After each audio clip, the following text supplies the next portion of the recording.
দরবা মানে মারা, দরবা মানে দৃষ্টান্ত দেওয়া, দরবা মানে সফর করা। এই যে তিনটা অর্থ বললাম একটা শব্দের।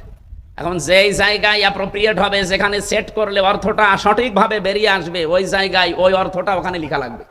আপনি যদি দরবা মানে সব জায়গায় শুধু মারা ধরেন, তাহলে আল্লাহ যেখানে দৃষ্টান্ত দিল, যেখানে সফরের কথা বললো, আপনি মিলাবেন কি করে?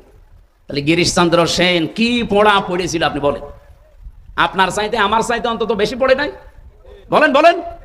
বেশি তো পড়েছে, বেশি বুঝেছে, বেশি লিখেছে, বেশি শুনেছে, কিন্তু মরণের আগে হেদায়েত পেয়েছে?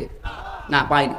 মরে যাওয়ার পরে ওরে মাটিতে দেয়নি, জানাজা দেয়নি, কবরে দেয়নি, কি করেছে?